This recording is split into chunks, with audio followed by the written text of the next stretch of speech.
mimi nishaifanyia msee kazi alafu so kuna kwa hizo delays za pesa which is sometimes understandable but now I think inakoga fiti sana kucommunicate like sema nitakulipa at this period check na hiyo period ikifika kama utakuwa umeweza kulipa at least communicate like 3 days earlier useme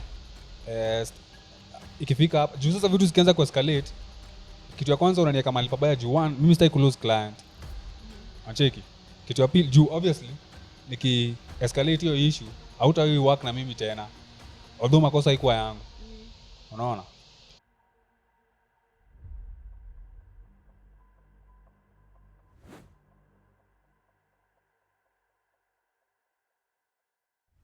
Acha to impress I'm you sorry. fan. Acha to kuimpress leo. I What up, apologize boys and girls? Welcome back to the Cool Side. It's another episode of Jacofo Podcast. So today we very ready. It's an only hosts episode. We're gonna talk about matters with regards to creatives and things. Specifically, you're going to talk about finances and how creatives maneuver that in this particular era. Especially in Kenya now. Our setting is East Africa and Kenya to be specific. I don't know. I'd be interested to also get perspectives of people that are working with international corporates or with international clients to see how that maneuvers, how that happens. But even before we get right into it, first of all, kwanza ni kuwashukuru kwanza for tuning in. And also to remind you guys, if you haven't subscribed, take this time and subscribe. My name is Job Mwandembe and I'm your host. My name is June Wangare and I'm also your host. mimi naitwa Idhaka Wanja I'm also your host Yeah. Karibuni. Yeah, I hope our guest is impressed. tunaingia right into it Yeah. Yeah. so acha sijui nianze na kusoma hii story Yeah, you Uh-huh. can. history ya Sami Kioko. So now the topic of today is titled The Creatives Uprising. Like so kumekuwa na a lot of complaints from creatives about payment delays, like when you work with clients, when you collaborate with clients and then they are unaambiwa payment itaprocessiwa in 45 days, in 60 days, 45 days inaisha, 60 days inaisha, bado hujalipwa, unaitisha, watu wanaacha kuchukua simu nini. Sasa kitu inaboni like this complaint is coming from very many people, like kutoka juu mpaka chini. Au ukisikia mtu kama akina Mkurua na complain, ukisikia the likes of tuseme watu wagani wengine nimesikia Abeli, akina Mkuruki na Butita, Will- like hao wase wakubwa pia wana complain. So unaweza imagine hapa hivi chini inakaa Nyawira. Macheki. Jobuku anasemanga do ikianza kutirika kutoka juu iende hadi chini. Sasa hata huko juu haifiki. So huko chini wazee inakuwa even worse. Now what usually is the problem? Mi sile wangu. Kuna msee alikuwa anajaribu kuelezea anasema ati sijui waleto procurement au wanaitwa nani? Ati kuna a lot of procedures zenye ati inapitia a lot of processes before do itoke. Ama unapata Wow. sijui signature, sijui mwenye ana sign ako sijui majuu, amekaa majuu over a year, hajai kuja kusign checks, vitu kaa hizo. Like it was make sense, like why do you have systems that are not working? Okay, ni interesting. I don't know. I have a friend who's a procurer. I don't know, but now the unfortunate thing is, of course, by right now bado ako kwa office sasa, maybe sasa ndo ana clock out anze Easter holiday zake, but I'm sure angetupea very insightful angetupea a very good insight on what really happens from the inside now, because ana corporate, a very big corporate in East Africa. So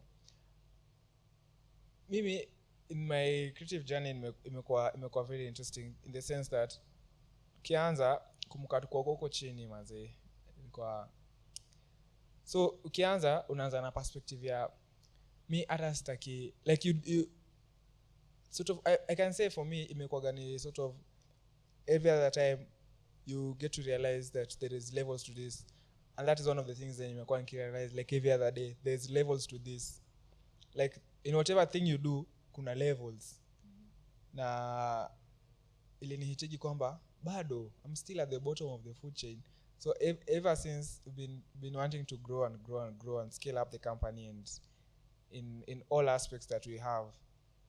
So now tumeanza tuna zile small gigs. You do like a small gig. Yes, actually those small gigs you're paid in petty cash. Kuna koga na kabook fulani ka petty cash. Sijui kama umeicheki hizo nini.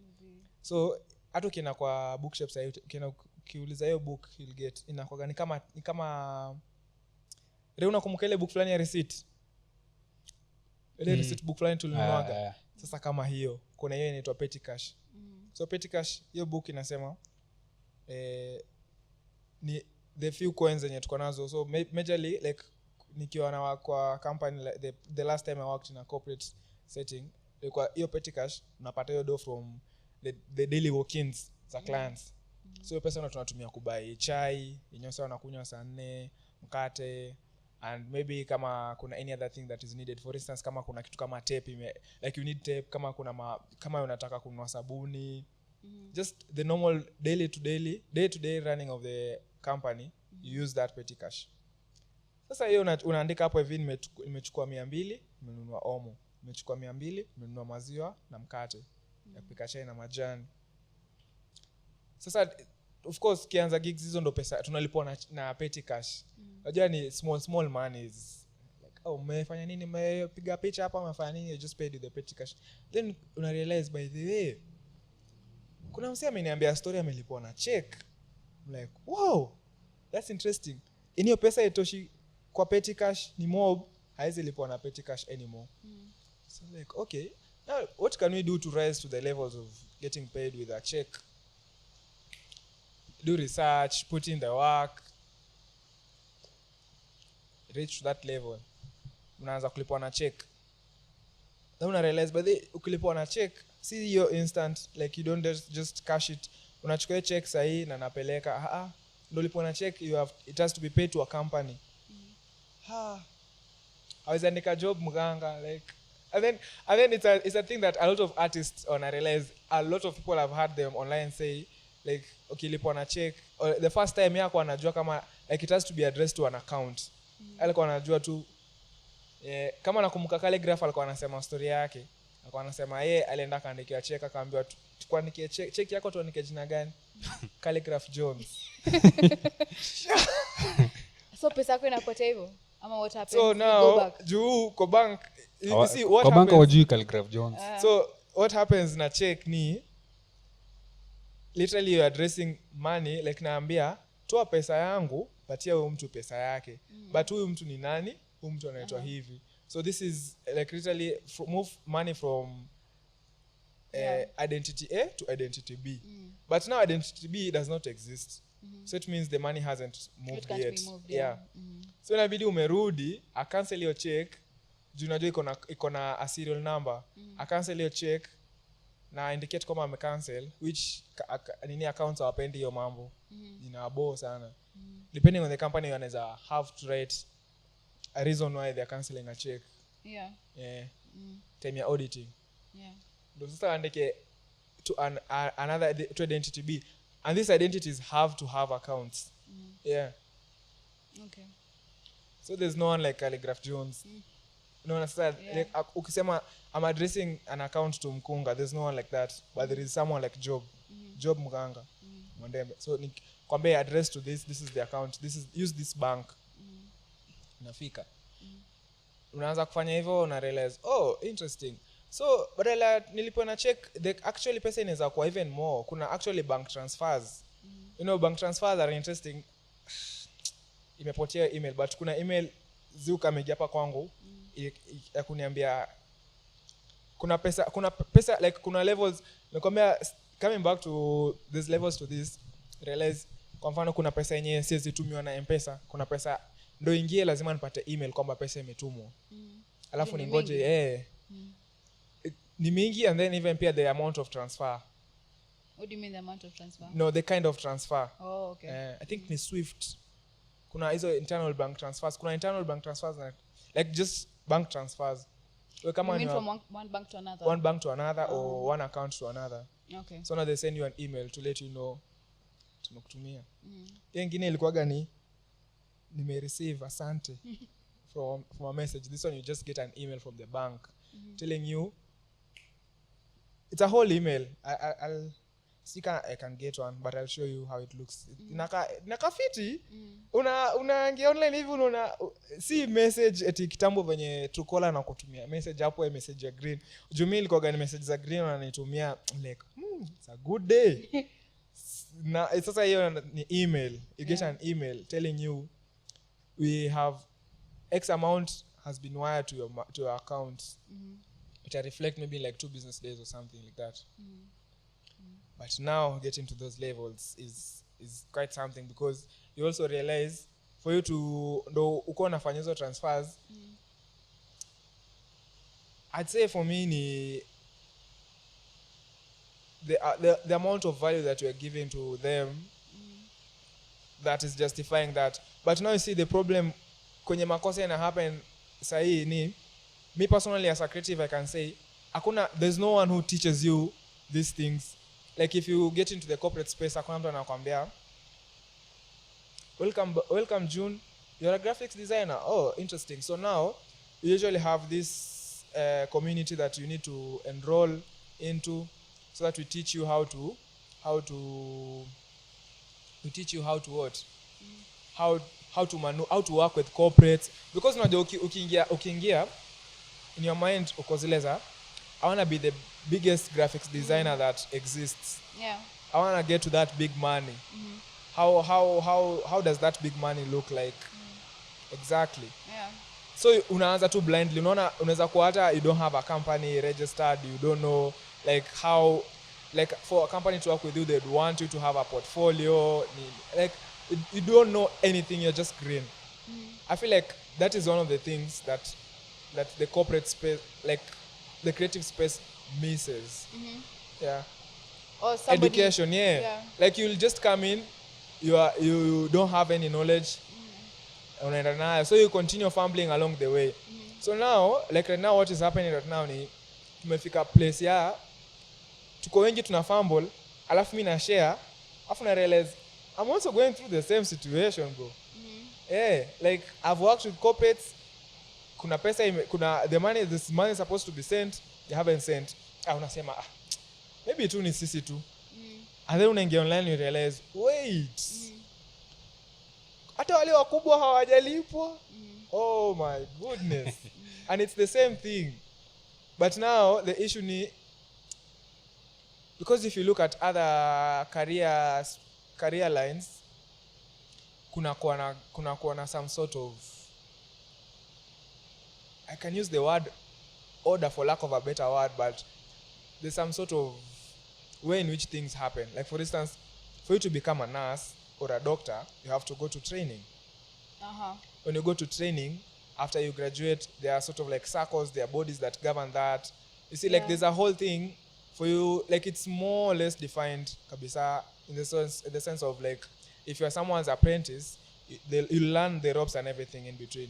But now if you come to the creative space, I haven't seen yet a manner in which like these things are addressed in a certain way. Like you just start, utaona tu utakuwa tu na, because if you see not even me, if you just see a creative flaunting online, they're in partnership with a certain brand, you won't know that they haven't been paid.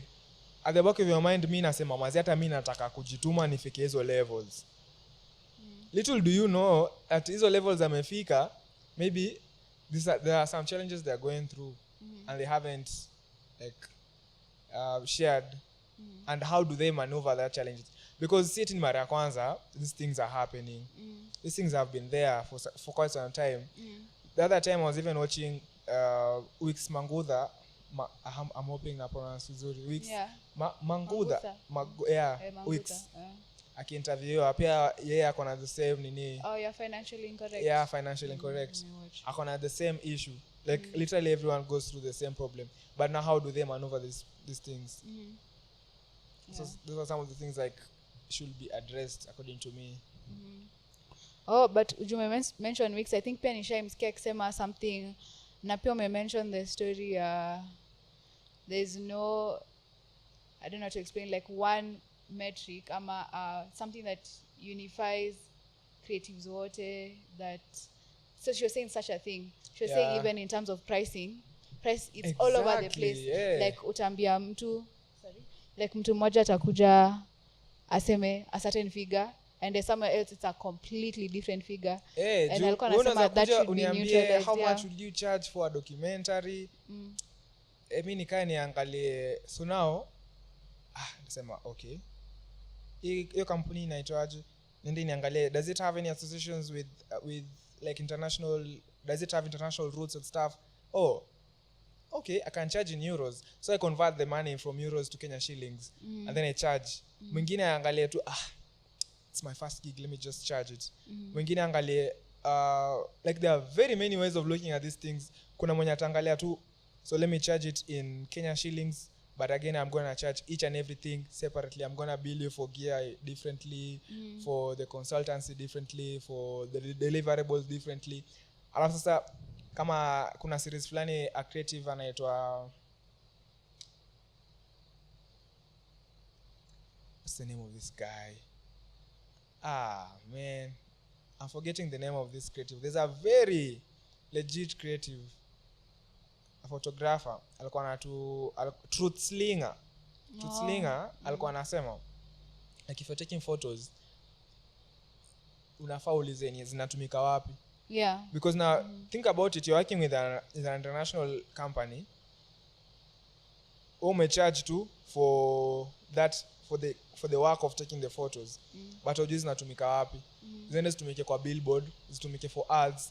They generate more money than whatever money you had negotiated with. Like it's not even a tenth. No. So such things like that's information that I feel like should be more accessible to creatives. I feel like there should be more forums for creatives to talk about things like those, so that even those coming up are aware, and even brands that want to approach people are aware that by the way, we're not just approaching people that we're not just approaching these creatives from the point of they don't have an idea of what they are doing. Tuna approach na ni mse anajua kitu anafanya na anajua worth yake, because most of these people atakuwa they'll try and atakusukumia hivi usipokuwa makini. One thing that I've noted ni atatry kwa by the way unajua this is a good opportunity to work with us, it will help your portfolio, you'll grow nini but yeye anajua deep down by the way whatever you're about you're charging us is not even close to that. And some corporates won't even work with you in the first place because akozileza we expect you to charge $1 million for this, umesema 70k. Clearly you don't know what you are doing. Unataka kujaribu kazi na sisi. Unataka kujaribu kazi na sisi, and then sasa alafu sasa funny thing una realize wewe ni mnoma kuliko yeye mwenye kuna mwingine atasema 800k. Wewe ni mnoma kumliko. Yeah.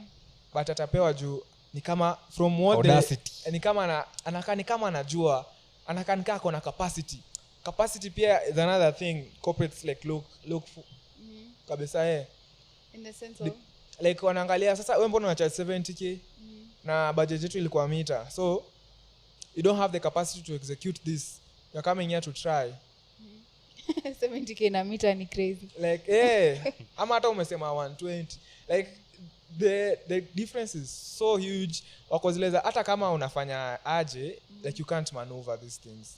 Yeah.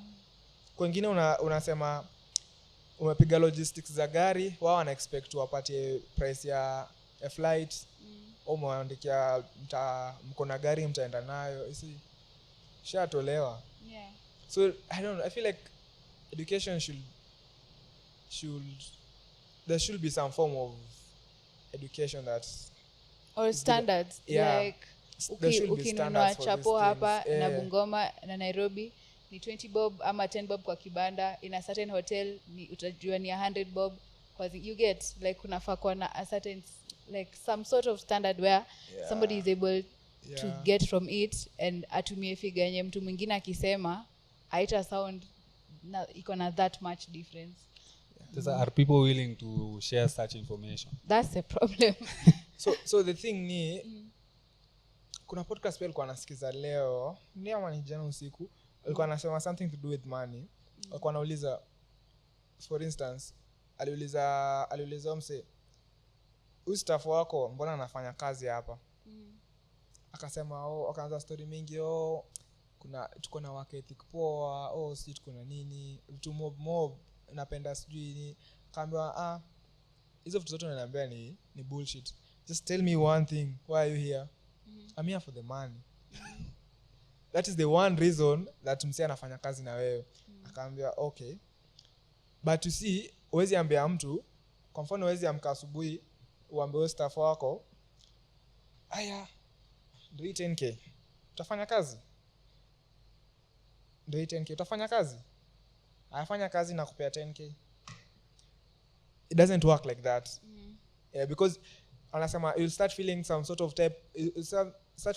of way, ni kama kwani like the example alitumia anasema you'll start feeling like a prostitute, like I have to work afu nipe hiyo pesa. I don't know, like the exchange, it's humanly not to have us not talk about money directly, like I do A, I get B. Ukienda ukiuliza mtu sasa kwa nini anafanya kazi, I think money is one of the last things they'll say.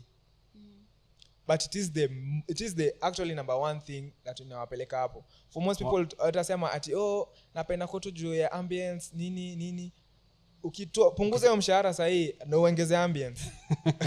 Ataenda. Ukisema ni dosi like inaribu that first impression, like why am I here? I'm here for the money. Me thought the money ni obvious. But the thing ni ukisema money from the word go, like umzi hata kuchukulia like you are a greedy person, like sasa unaona sasa but of course you are here for the money. Sasa lazima sugarcoat tuanze kuongelea stories za sijui wakedi. But sometimes you mean those things. Mazee unajua mimi na feel tukicollaborate na wewe, we are good creatives, you can mazee let's not talk about the money, tupige project iende alafu tu like mazee mimi naangalia kitu tunaweza build mazee hapa. Yeye mwelewi. Msiongelee do. But sometimes we mean those things, like you actually want to help that person build their brand, ama you want to make for them a good product. May feel like some but we don't talk often about money, and that's the big issue. That's the but big, you see it's now, a really but huge issue. However, what I've seen online lately is there's a lot of content of people talking about how they have started their companies and how they're scaling that, and some of the challenges they're encountering in the process. Like for instance, locally, I have seen Becoming CEO by Philip Karanja. I have seen Celestine Dinda, uni msupa wa nani? Wanjugush akiongelea, ana interview pia CEOs wakiongelea same things. And I've also seen Mkurugenzi also talking about the same things. You see, there's a lot of things like this content of people talking about that. But now issue ni, of course, I haven't seen yet like upate eti Bemkuru ameketi, for instance, uketi. Maybe if you reach out to them at a personal level, you can get that information. But I feel like inaka awkward having a podcast yenye tunasema sasa nataka niwaambie gig yangu na Blue Band venye ilikuwa. So Blue Band walini approach. But Wix does that, and that's why I really appreciate. Like she gives numbers. She says Wix Mangutha. Like in any interview, she'll say, "I did this with this company. This is how I used to earn. This ilikuanga na earn 150. Then kuna ya kwanza ilikuwa 10k hivyo." Like she says specific again tena figures. kuna kuoga na issue ya NDAs. So kuna NDAs. Kuna some money yenye uwezi like by the way kikaya US embassy yako kusema. Kuna projects zenye utafanya, the company doesn't want you to say that the company doesn't want you to the company wants rights to the product, doesn't want you to use it for you to post. Niundie au usipost na usidisclose the figures when you transact nazo. So what's the best course of action? Juu sasa kumekuwa na several cases, especially in the month of March and April. Tuanze na imekuwa loud sana ya Sami Kioko na Tom Daktari. So wasi walifanyia kaunti ya Machakos kazi. Ni Machakos. Yeah. Yeah, Machakos County waliofanyia kazi, supply I think uniforms. Sami Kioko akona nini yake ya inajita sijui Mavata Designs ya tailoring. Sasa hiyo kampuni ilifungwa by the way. Wow. Ilibidi ameclose. So that happened. Lakini sasa jana that was ilikuwa lini? That first March aliraundiwa na mapolisi wa county wakiwa na protest. Hii wiki amekuwa hosi. Walisema kuna fracture kwa mguu. Juu alipigwa. Jana governor ametokea, ameongea mbaya, wamejaribu sasa unajua tu obviously governor ikiingilia story kama hizo, wewe ndo mbaya, juu ya kutisha do yako. Ancheki. So kumekuwa na hiyo issue. Alafu sasa sometime ago kulikuwa na kesi nyingine ya Willis Raburu na EABL. Aliwafanyia gig mwaka imeisha hajalipwa. Sijui kama taja EABL wataanza kunikujia. I don't have a lawyer. But anyway, it's public information that happened. So what's the best course of action? Like what's the best thing watu wanafaa kufanya? Should we now start going to contracts? Should we ama hiki tunafaa kuapproachiwa aje? Ama hizi systems zinafaa kuwakaje? I don't know. Like personally I feel like juu nakumbuka nikisikiza hiyo podcast the round table ya kina Bi Mkurugenzi, nani alikuwa anasema, Edibutita alisema ni there is no one time yenye inaweza amka hivi ninge kwa super ama niende tuseme wapi like niende hata kwa chemist niende niseme nipe dawa fulani wanipe alafu niseme I'll pay you in 5 business days. Yeah. Ama niende OC wanitreat alafu nitoke niambie acha ndakusort in 30 business days. Yeah. Abushikilie hiyo yote.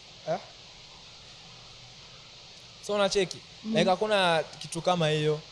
So I don't pia alikuwa anauliza hiyo story yote ilianzia wapi, like how is it that you have to be paid within a particular period of time? It doesn't really make sense. Yeah. Though I remember it was a challenge pia nakumbuka tulikuwa tuna encounter tukiwork na like when we were setting up our other companies. Like for instance kuna time tulikuwa tunataka kufanya biz afu na realize you don't have the capacity to do that because for you to do that you have to supply first. Mimi nikichukua mali na kusupply nafaa kuwa na pesa ya kulipa the farmer or the producer. Alafu sasa nikuletee alafu sasa unaniambia tuongee in 14 business days. So I have to have money, I have to have kwa tunaitagaje, nafaa kuwa na float ya kufanya hiyo. Ndo nikisha supply tunaonana baadaye. Yeah. And that doesn't mean that you don't have money. Uko na pesa but sheria tu inakuaga utanilipa in 14 business days. Yeah. Nakumbuka tukifanya business tulikuwa tunaambiwa hivyo in 14 business days. Yeah, so 14 that business means days. lazima uko na hiyo do supply nini kwanza. So it's not even in the creative space peke yake because that's a totally different field. I don't know how. Mbona sasa uset timeline yenye hauta achieve ama hauta fulfill? Ukiniambia hiyo 14 business days, na just tukibonga, tukiagree ni 14 business days, already najua upfront, ndio? So kwa hizo 14 business days nitakuwa nimejipanga. Sasa ikipita hapo, sasa you are putting me at your mercy. Yeah. Just sasa what am I supposed to do? After 14 business days, you are supposed to pay me. And then it's goods. They've already been consumed. Zishakuwa consumed. Yeah. Nilo supply na mali mshatumia. Hakuna like there's nothing you can do. So the only thing I'm left with is a contract.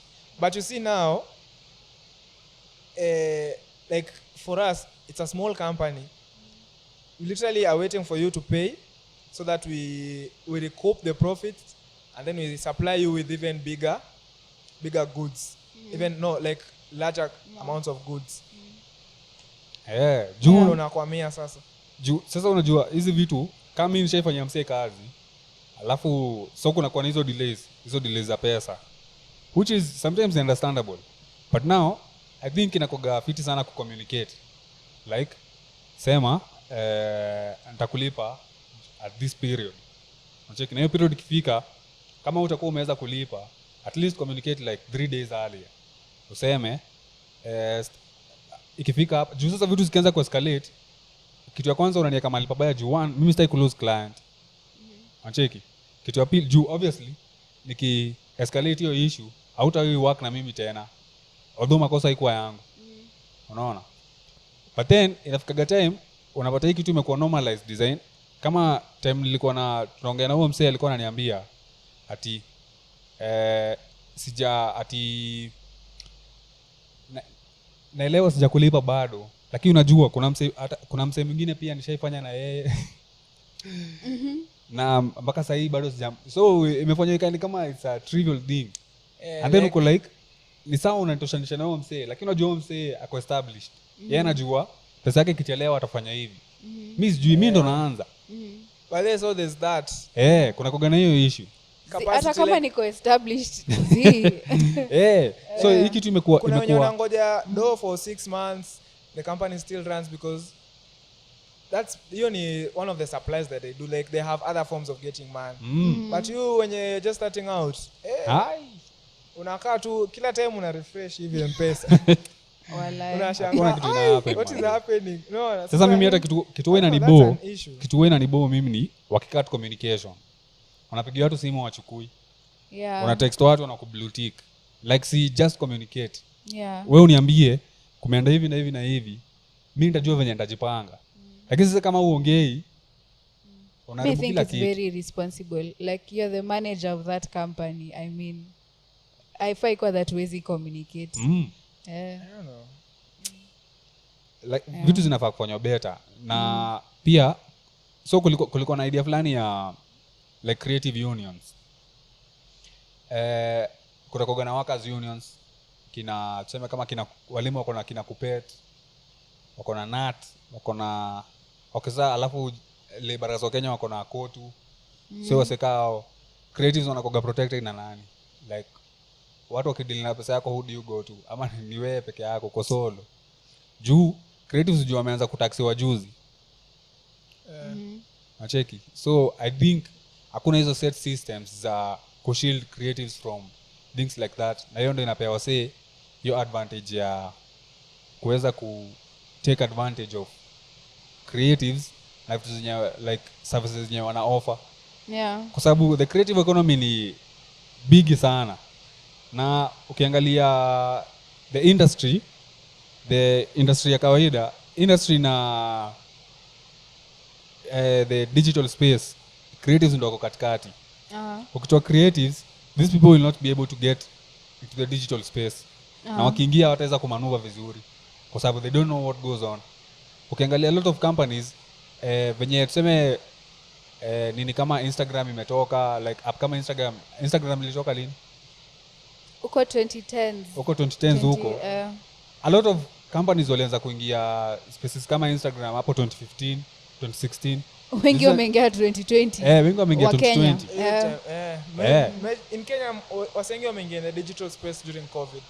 Lakini creatives waliingia hapo kitambo. Creatives wamekuwa tu huko ever since hizi apps were unveiled. Ukiangalia app kama TikTok, wao ndio wameanza kuingia TikTok juzi. Nakumbuka Esther akisema, Esther wa Cleaning the Airwaves CTA podcast. Alikuwa anasema time ya COVID alikuwa ana charge corporate, alikuwa ana charge clients, corporates pia. Una venye podcast inakaa ina premium. So inakaa ni live sahi. Alikuwa ana charge wase kuwafanya hivyo. Like amekuwa YouTube for a long time. Literally amekuwa kutumia internet all his life. Juu ni grandson wa Matiba. So all is the proper old money. So amekuwa na net tangu akiwa mtoi. So now anajua kumaneuver the space kabisa. So time ya COVID watu walikuwa na realize by the YouTube tunaweza fanya nini YouTube. So there's a whole disruption. So ile kuweka video inakaa iko live juu na premium like it's happening right now. Alikuwa na charge wase kufanya hivyo. Labda bado hadi sasa kuna watu wana. Juu now unashindwa how hii premium inawakaje. So I think walikuwa wanamletea wanampea footage na pia the channel so yeye anaiweka tu ni unakaa na Manake premium alafu analipwa. like nakwambia alikuwa anasema hiyo story nasema what kuweka premium until to some extent like as listening to the stories zenye ziko vitu ziko na happen time ya covid until I was like nikirudishwa covid sahi with the knowledge that I have right now hey Takwa mafutani bro mafutani what are you saying mafutani ni nini hey looking at something else Na kitu kingine wasio wajuangi ni kwa large organizations PR kitu noma sana. Lakini tu kujulikana si lazima tuingie kwa the digital space to make money juu ideally ailetangi hizo returns like ni engagement too like that's the most so now returns inakuja but it depends ideally what is the whole idea of the campaign. Kuna campaigns zenye tunafanyaga na the whole idea tu ni just get to know by there's this company and then when you get to know there's this company utaenda angalia page yetu ukiangalia page yetu you come to see oh there are these other offerings that they have interesting so now but you see now the issue actually I say with the creative space pia ni or like working with corporates there are ways to quantify return on investment but not many corporates pay attention to that and now if you don't pay attention to that they'd feel like especially the older generation will feel like why would I pay someone to post something online? Why would I pay someone to talk about my company online? That amount what? Any pesa mob. You can't like it's why should I do that? Because they haven't like seen because now you see now the whole idea itakuwa nataka uweke ebu haya umesema wewe unajua kunini wewe ni podcaster you can talk about our company on your podcast sawa talk about it na mbona hata sijaona returns hakuna new customers like once ime premium anashindwa na hata sioni new nini realize like it takes time it's something that has to build over time it just doesn't happen on the first episode things like that And did TV advertisements used to work like that? Like, or still, as in when people put up advertisements, was there a quick return on investment? Or it was the same, it would still take time? So with what I know about TV, ilikuwaga, you see, even back then, like everyone was consuming TV. So sort of like, for you to realize returns, ilikuwa somewhat easier, sort of. And also I feel like the space is very well streamlined because there are very few players in the space. Everyone is watching the same TV, like the same channels. There are very few players. Same time yetu si tukiwa watu like time yenye TV was TV kulikuwa na like 3 or 4 stations. So now if station A inakucharge 4 million to have their prime time, channel B ikucharge 3.8 like the figures as it deviate much compared to the creative space kwenye utapata a big podcast kama Becoming CEO, utapata kama podcast kama ya Mkuru, utapata kama Mic Check, afu utapata na mimi. So definitely ukikaa uangalie unaona siwezi Mic Check atani charge X figure, will Jokofo charge me the same figure? No. So ninaweza wafinyilia juu pia hawajui venye wanafaa kucharge. I get away with it. Na ukipata mnajua wanaogopa. So now sasa kuna hiyo issue. Mazi. Like the scope is very wide compared to kitambo. And then it's also a new space that we are in. So metrics haziko set per se. Even right now, TV still makes more money than online. As in than online? Like, at the prime time yenye unaona ile ad inatikigi hapo for like a minute wakionyesha kama kuna time walikuwa wanaonyesha sijui waonyeshe sabuni waonyeshe recently kuna fulani ya sijui ya KCB inachajua more money like they'll pay that money wakiambiwa hata ni 10M they'll pay but hakuna mtu wa creative atawambia pay me 10M for me to talk about your product for a minute. Yeah. Does it Kuna hiyo divide. give the returns? Do they realize return on investment in the same way they will realize the return on investment online? I'm yet to know that. But still, that is a thing that is happening. I don't know kama ni wana make hiyo do ama bado tu niyo mindset ya by the unajua ad yetu iko kwa TV. Ad yetu iko kwa TV. Oh, but see, I don't know how to explain. Vile nilikuwa nasema, it's just about making it a household name pia. So somebody would consider it later. Yeah. Even Ni kama but pia tena in retrospect, like if you are shooting ads sisi wenyewe as a company, si uande hiyo ad zinaitwa TVC. TV commercial. also bado inaitwa TV. Yeah. Yet for like 60 or 80% of the time it will be aired on socials. But when you say I'll charge you differently to do a TVC and to do a social media ad, because for TVCs kuna standards zenye wanataka. So now for standards zenye wanataka you have to use specific type of gear and you'll need more personnel and some specific what is it called, specific know-how and consultancy. So it's different kabisa. Even when you're given a brief, bado ni like a typical TVC is expensive than an ad yenye inaingia online. Na ad ya online might make more money. Or might make more money to the company. Might realize more return than. Does the target audience also matter? Yeah. Juu tuseme kama ni vitu kaa banking, vitu kaa hizo, obviously would expect wase watakuwa more interested na vitu kama hizo ni wase wako already kwa corporate space, like the older generations watakuwa more interested with such things. But ukitaka kufikia the younger generation lazima ingia social media whether you like it or not. Juu wewe uli watch TV mwisho lini? Jana. Recently nimekuwa nikiwatch TV. Willingly ama kulazimishwa? Willingly. Ya news. Willingly. To spend time na familia. Inakuaje unawatch? Sasa unaona reason yako ni yeah, if it wasn't for that, you're not there for the information, you're just there to bond but the with your information family. helps. Yeah. Sasa unajua information lazima usikize juu. It's a secondary. Tuna discuss sasa like Ruto ametokea hapo, mimi nimeclick. Unaona? Story na so such a thing like then kama kuna watch unasema young people like really yeah, for sure. Upate tu msi ameenda na kama kuwatch, kwanza people younger than us anyway Gen Alpha another our Gen Zs wenye wako a bit younger than us. Hiyo ni acha niseme nili realize mimi ni mzee juzi nilisema I'm 26 watu wakashanga. Wapi bridge? Kumbuka tuko na kina Paps juzi juka ulikuwa nilisema mazee nilisema mazee ulikuwa unaongelea nini, nikasema mimi at 26 year old nikasikia watu wow.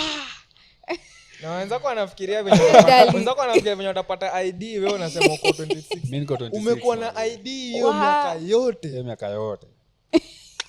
But ni sawa. Bado hizo ni miaka 8. Umekuwa na ID 8 years. What? Mtu alianza high school na memaliza campus.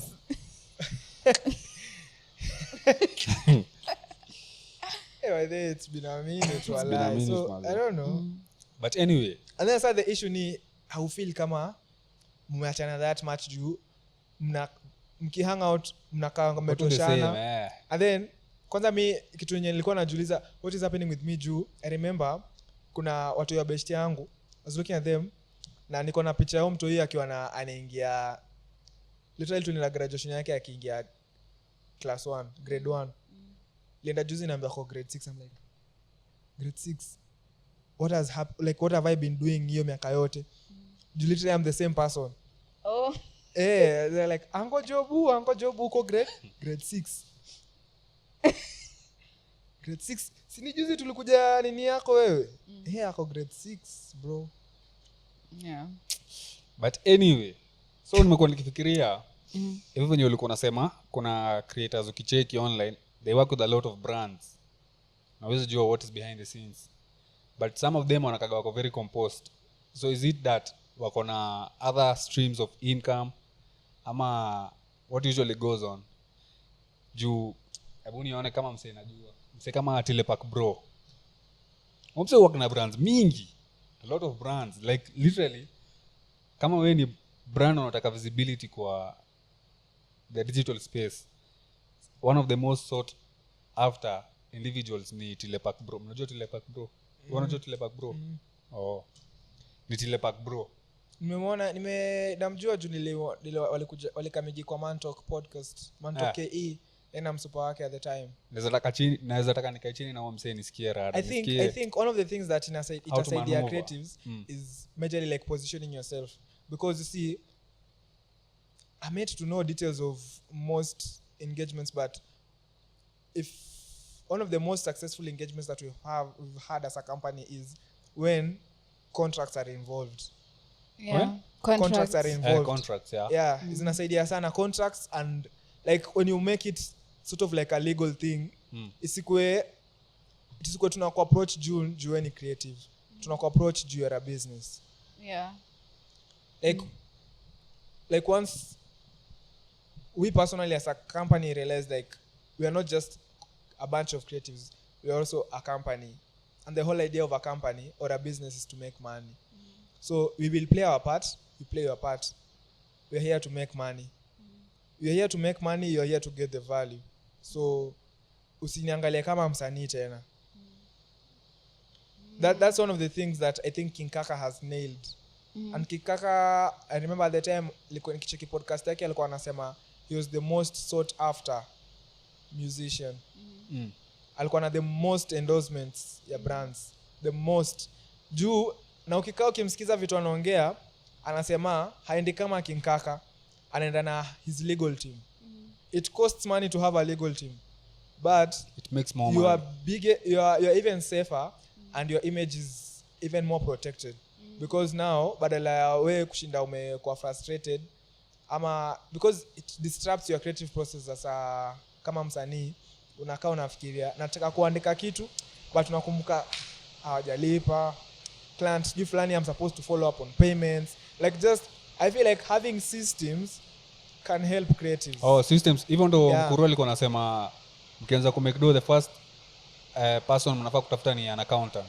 Kwa na accountant kwanza, alafu mko na lawyer. So hapo inakuwa easier juu accountant anawaambia pesa umeanda kota nkoa, it makes sense. So hii ni pro bono umeenda kufanya. But they also create system fit juu nilicheki juzi Ogobina alikuwa anabonga sijui ni accountant wake ama ni HR. Na cheki. Sasa wakibonga iko like huyu whoever this person is kwa position yake yeye ndo in charge whether you are the boss or not. Ukitaka hawezi go past limit yenye mmeset kama kampuni whether you like it or not, na wewe ndo boss. Macheki.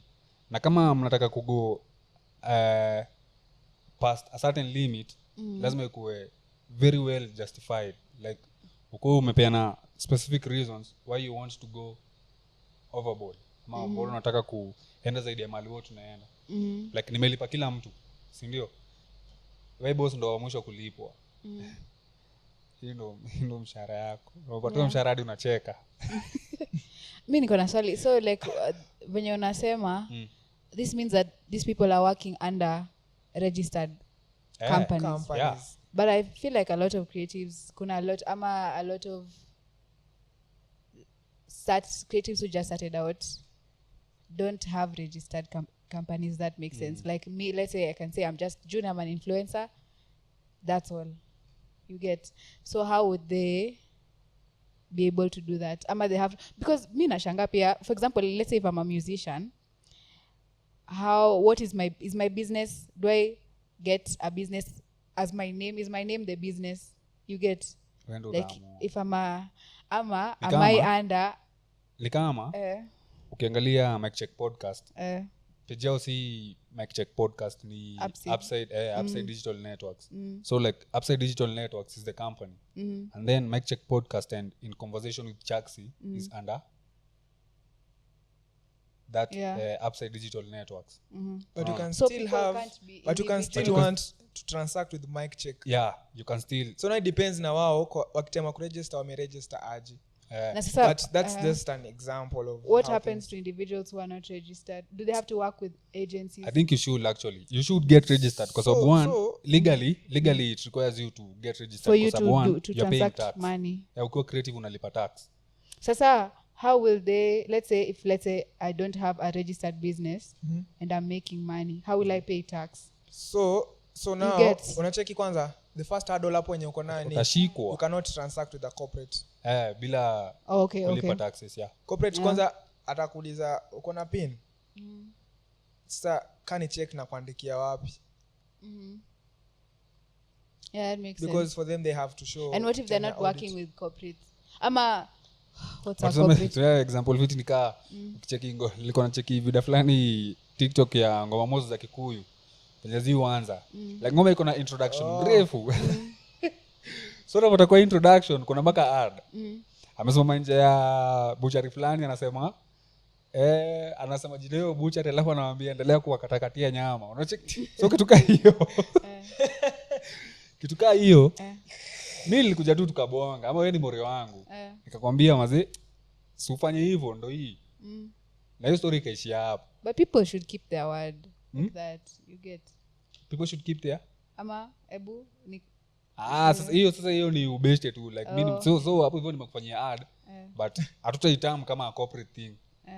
Unaona like hiyo nikai imefanywa nini on the side. Hebu nitakutumia hiyo But at the same time, nasema people should still keep their word. Like I mentioned. Even if using that example, I feel people should still keep their word even if there's no paper. Kuna Like verbal there should contract. Oh yeah. Kuna verbal contract Even if- zinafaa kufuatwa. Yeah, as inafaa tu kuwa a part of society working morally. That is true. Yeah. But me kitu naweza sema what I've seen work is these all contracts. They always Yes, work sasa now we'll have to because apply. now Sijika utatetea watu hivi dad.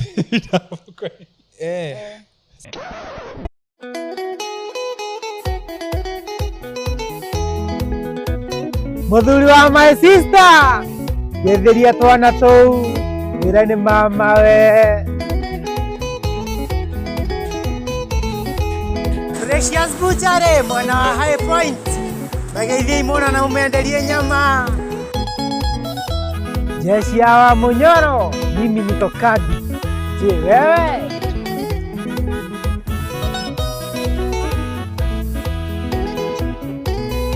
jeshi ya nduthi mwena wa Juja geithikai muno sawa tutaiweka like you feel you have to like me I know I have to do this because you have to do this na imeishia hapo and also keep learning inaleta employment because now I have a friend I know is a wakili naambia wakili But the lawyers are important, ebu sir. pitia hii contract is it protecting me is it protecting the other party Baadhi Important kuna terms niliona kuna terms fulani zirushwa hapo ndani. eh Hizo terms usipozi break down into the we split tu jua meaning ya hiyo word inamaanisha nini. Akisema hivi anamaanisha nini? tunaona hadi kwa weddings si kuwa na hizo contracts failure to which unasikia contract inasema kazi yangu inaanza 6 to 6 so beyond hapo nisiposhoot liko naongelea weddings I think so stima zime to disrupt I want to believe nilikuwa naongelea kuhusu nini Ni hiyo. so sasa unacheki saa kama contracts when ina to protect you in that space client akisema deliverables zake ni nataka 1 2 3 from this package and then later on time umedeliver aseme no I wanted 1 2 3 4 naambia no this is what you had agreed you signed here this is when you're supposed to pay so the moment you breach that contract like useme you're supposed to pay after this date and you didn't pay after this date so now it gives me the room for me to also breach the contract because we don't have the contract anymore and everyone can do whatever they want so I feel like one of the ways creatives can maneuver this space is having like proper is working as a company or a business and not just as a creative because most of the times as a creative unakuwaga swayed ama you don't even think about the money most of the time so just like manze I'm so excited to work with this brand I want to do better than I did with the other brand ama I want to pour all my creative ideas into this project, you forget that you have bills at the end of the day and they're making money from whatever you'll give. Yeah, so that's also an aspect that you need to consider. And if you feel like you can't do that now, that's where now you bring in parties to do that. Like you look for like a HR, like an account that does that for you, so that your work is to purely concentrate on the creative part of it. Yeah. Nonetheless, companies that also do that still bado wana complain on hizo challenges. Like it's still something that is happening, but if maybe you look at how on a scale, you realize they have better odds of surviving than this other company, ama this other person mwenye an operator. So as a solo person mwenye, like mimi tu nilikuja nikasema naweza fanya kazi na mkanipea, na sasa mmeamua medili na do ama mmeamua mtanilipa, so now you're wondering where do I go, because there's nothing that really shows you did work for them. What do you guys feel like is the best course of action? Like unaona companies wanafaa kufanya nini? Hatuwezi blame the creatives. Juu creative amedeliver. Creative ndo ana complain. So what do you think organizations ama corporate industries zinafaa kufanya time wanawaka na creatives? June. I feel like they should just do better, because I know a company which somebody I know works for, and they pay people like every Friday. They pay the contractors. So even when unafanya gig kama let's say a photography for the event, utalipwa tu hiyo Friday. Either they'll pay you the Friday before the event or the Friday after the event, and they do that always. What? Like the Friday wanalipana. So I feel like corporates should just they are good companies. And maybe I think also some corporates, either one, they might undervalue the power of the creative space in marketing. Some might undervalue, some might they value it, but they're not willing to invest in it.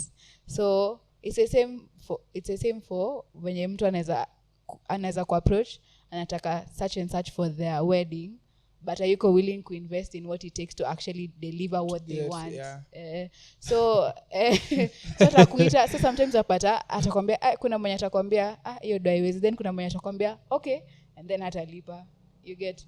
So I feel like wanafaa kuwa just as much as I don't know what now they invest in willingly, but I think they should see it as important, not only to have that as a product for themselves, but to be able to invest money into it. Sijui nini take convince that it is worth. But ideally if kama tuseme hujakuwa approached, which is that nimetuma, but if you're a corporate and you approach me, me ideally mimi that process yangu itakuwa wewe unajua worth yangu sasa.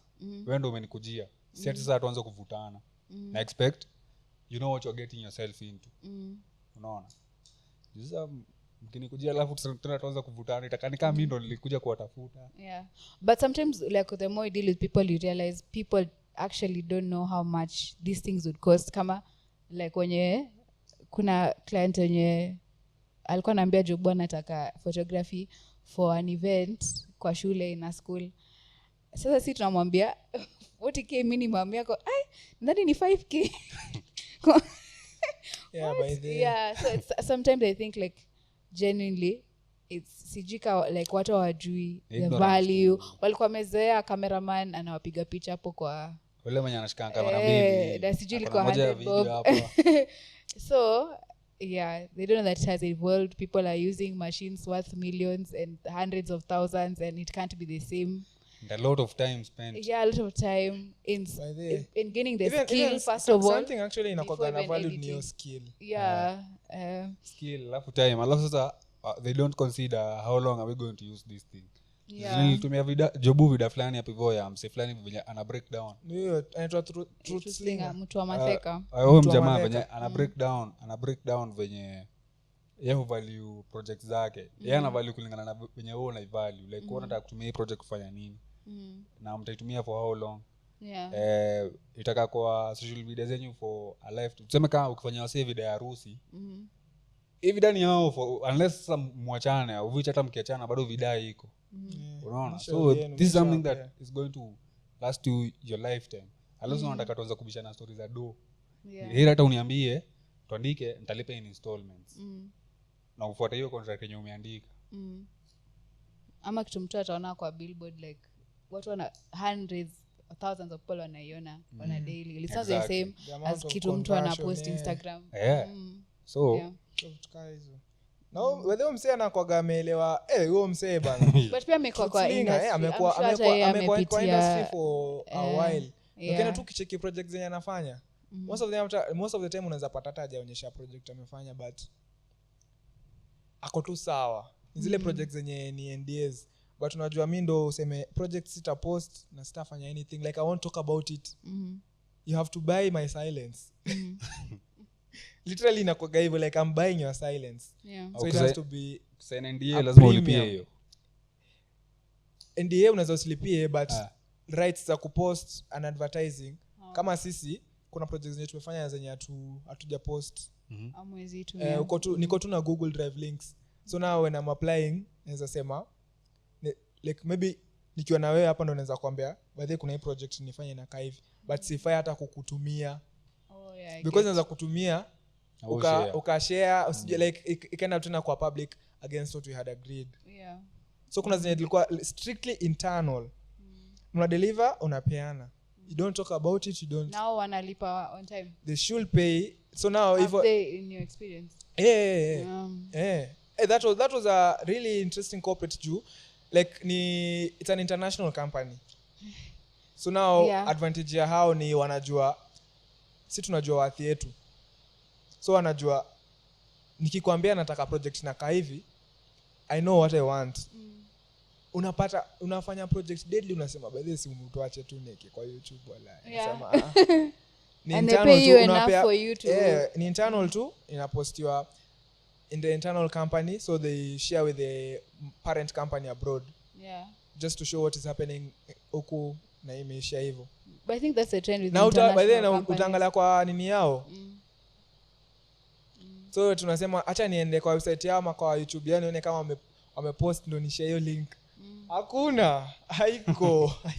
Yeah. Literally those projects zenye unapata wameenda kwa presentation wakaonyesha tu kwa presentation wametumia this is what is the company looking like na imeishia hapo.